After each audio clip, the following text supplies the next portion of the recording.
Olá pessoal, nós começamos mais um programa Luz Câmara Ação contra o Câncer e nesta semana é comemorado o Dia do Ortopedista. O Hospital de Câncer de Barretos tem um departamento de ortopedia e para explicar qual que é a função desse departamento, como é que é o trabalho dentro do hospital, eu estou aqui com o coordenador deste departamento, Dr. Eduardo Toller, coordenador médico do Departamento de Ortopedia do Hospital de Câncer de Barretos. É isso, Eduardo? É isso mesmo. O profissional ortopedista, a gente liga, evidentemente, a ossos. Sim. Agora, como é que é um profissional ortopedista dentro de um hospital? Na verdade, o ortopedista ele mexe com o aparelho músculo-esquelético, tanto a parte óssea quanto a parte mole, que a gente chama de partes moles, que envolve o osso. Aí entra músculo, tendão, até... Tendão é uma palavra que a gente liga à ortopedia também. As famosas tendinites. As tendinites. São as inflamações dos tendões. Então é um complexo de estruturas que o ortopedista trata. Hoje, por causa desse mundo moderno nosso, principalmente eu vou até culpar as motos, hoje a parte de trauma está muito grande. Então hoje um ortopedista geral, ele faz mais a parte de traumatologia do que a parte de ortopedia em si. Tá? Mas a ortopedia ele trata, tanto que é chamado de ortopedia e traumatologia. Certo. Tá? Aí o Hospital de Câncer de Barretos tem um departamento de ortopedia que você coordena. Qual que é a diferença de um ortopedista que está aí acostumado a fazer ou prevenção ou mesmo essa parte de traumas, né? Principalmente em pronto-socorro, a gente vê muito falar, com o ortopedista trabalha num hospital oncológico? O ortopedista oncológico, ele é um profissional que são 3 anos de residência na formação de ortopedia e traumatologia e mais 2 anos de ortopedia oncológica. Aí ele vai trabalhar especificamente com oncologia. Então aqui no Hospital do Câncer a gente trata só a parte de ortopedia oncológica. Tá, e quais são esses tumores que aparecem nos ossos? Para ser bem popular mesmo. Certo. O mais comum de todos é a metástase.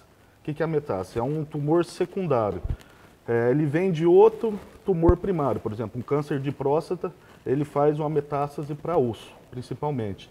Então, o maior número de atendimento geral da ortopedia oncológica são as lesões metastáticas, tá? Que são as lesões no osso. Quer dizer, o paciente já está tratando lá do seu câncer de próstata, provavelmente já chegou aqui mais avançado, ele não veio da prevenção, né? Sim. Já veio mais avançado. A mulher está tratando um câncer de mama que também já chegou aqui mais avançado.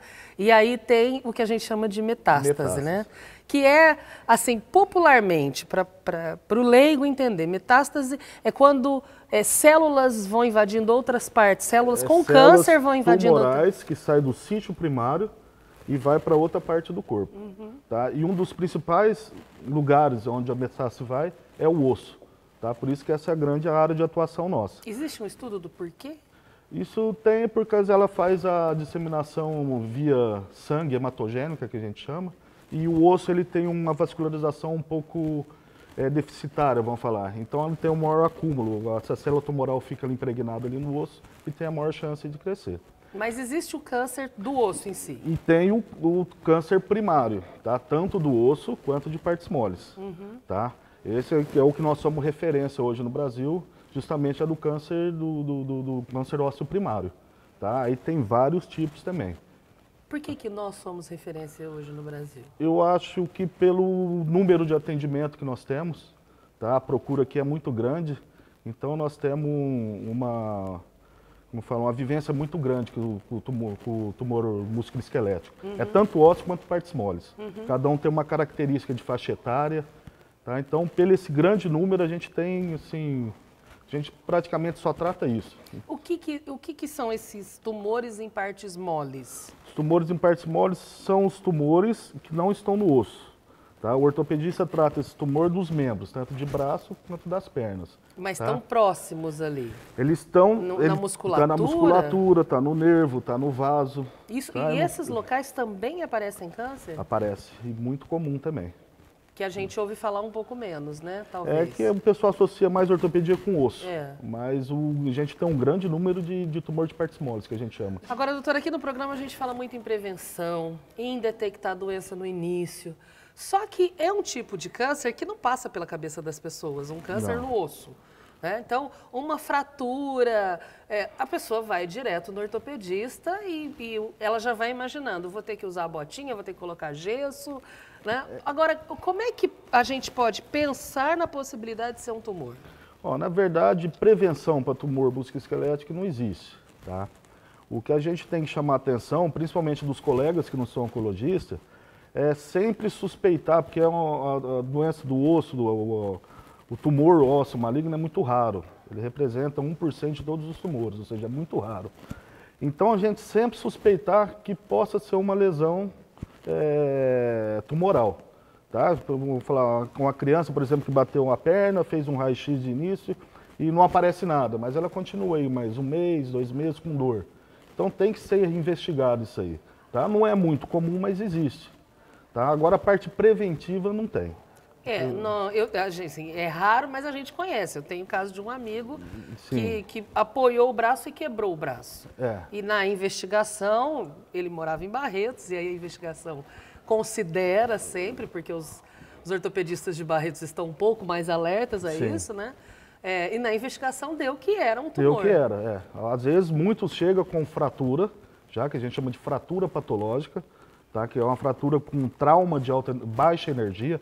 Por exemplo, o paciente vai levantar e quebra, não é comum. Então isso é uma suspeita de uma lesão neoplásica, no caso. Então sempre ficar atento a essas coisas. Às vezes um crescimento de uma área, no joelho, por exemplo, começou a crescer, aumentar o volume, formou um caroço. Isso aí sempre é sinal de alerta para a gente estar fazendo a investigação. Agora, doutora, a gente tem dentro do departamento também uma parte pediátrica. Tem. A gente lida com crianças. Sim. Com criança, qual é a atenção que se deve ter? Como é que é essa parte pediátrica? Então, na criança, a gente trata principalmente, porque criança raramente tem metástases, né? Que as doenças que fazem metástase são doenças de pessoas de neoplasias mais avançadas.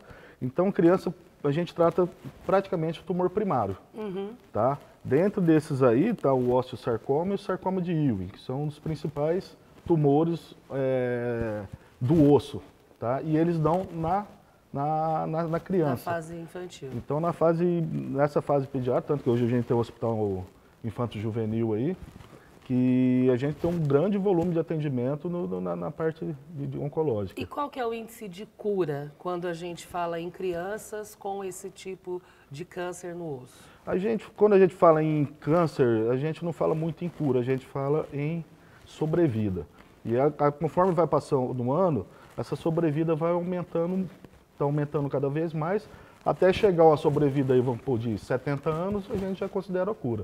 Então está crescendo muito a sobrevida das crianças com os tratamentos novos, mas depende, cada patologia, cada histologia diferente de um tumor tem um desenvolvimento diferente. Porque quando, assim, nós falamos, é um câncer no osso, a gente imagina câncer no osso é uma coisa só, mas não, são diferentes tipos de tumores que podem dar só no osso. Sim. Diferentes tipos de tumores que podem dar no músculo Exatamente. Próximo ao osso, nos ligamentos, tudo assim. O tumor, ele é estudado e ele é individualizado. Cada um tem uma histologia, ou seja, ele é diferente um do outro. E o tratamento muda de pessoa para pessoa. Muda de pessoa para pessoa, não de é porque tumor a pessoa tumor. teve um câncer no braço, a outra também teve no braço, que o tratamento vai ser igual. Não, sempre, tipo assim, são todos casos, entra em protocolo de tratamento, tá? Mas todo caso também é individualizado o tratamento, porque nunca um tumor é igual ao outro. Tá? Ele desenvolve diferentemente em cada pessoa. Tá, agora, há casos, dentro dessas diferenças, deixando bem claro que há casos e casos, há casos que há necessidade de remoção daquela parte do corpo da pessoa para que o câncer não avance. Isso acontece? Sempre é indicado o tratamento cirúrgico. Tá? Alguns casos, alguns tumores que a gente pode tratar com radioterapia. Mas eu te falo aí que a indicação é sempre de fazer a remoção do tumor. A remoção do tumor ela pode ser feita com uma amputação, tá? Isso aí vem diminuindo cada vez mais. Por causa de cada vez menor o número de crianças amputadas, de adolescentes amputados que a gente vê. Porque hoje a gente tem um material muito bom, um material novo, que a gente tenta preservar o membro das pessoas. Mas que é uma criança, né? Sim. Mas que é um adolescente. Tá? Mas ainda a amputação faz parte do tratamento. Tá? Às vezes a gente não consegue fazer a remoção e dar uma boa função para a pessoa. Então, nesse caso, é indicado a amputação. Tá? E a parte de indicar próteses também faz parte do tratamento. Sim, tanto as endopróteses, que são, por exemplo, eu tiro um pedaço do rádio ou um pedaço do fêmur, eu tiro ele e ponho uma endoprótese. Eu ponho uma prótese, o paciente fica com o membro dele. E ninguém externamente vai conseguir enxergar isso. Tem resultado muito bom quem passa desapercebido.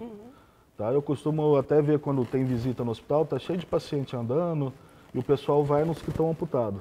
O outro nem parece que é paciente. Tá? E tem a parte também da amputação e com a protetização externa também, que é uma coisa que vem avançando muito, tá? E os resultados estão muito bons. Tanto que a gente vê hoje atleta paralímpico que sem as duas pernas corre da mesma velocidade que um corredor normal que tem as duas pernas corre. Inclusive, há até uma polêmica Sim. de que alguns, por terem a perna biônica, digamos assim, tem vantagem nisso aí. Tem vantagem sobre quem está com a sua de nascença. Isso, exatamente. O seu equipamento natural, né? Já existe hoje essa polêmica. Existe. Essa visibilidade também é boa, né? Para quando uma pessoa tem que passar, principalmente uma criança ou um adolescente, tem que passar por uma amputação. Exatamente. Essa visibilidade de que há uma perspectiva, inclusive esportiva, é muito boa, né? Muito boa. Eu já tive paciente que nós fizemos a endoprótese, preservamos o membro, e depois de 1 ano, 2 anos, ele não estava satisfeito com o resultado, ele pediu para a gente amputar que ele queria ser um atleta paralímpico. E deu tudo de certo. ping-pong, deu tudo certo. Histórias do Hospital de Câncer de Barretos, né, doutor? Muito obrigada pela sua presença. Parabéns pelo Dia do Ortopedista, parabéns a toda a equipe do Hospital de Câncer de Barretos, que a gente sabe que é grande. Tá? E o nosso programa está aberto para sempre que quiser voltar. Tá bom, eu que agradeço, muito obrigado. E as histórias que acontecem no Hospital de Câncer de Barretos, a gente tenta contar algumas delas aqui. Se você quer acompanhar mais histórias ou ter mais informações, é só acessar hcancerbarretos.com.br. A gente se vê por lá. Até a próxima.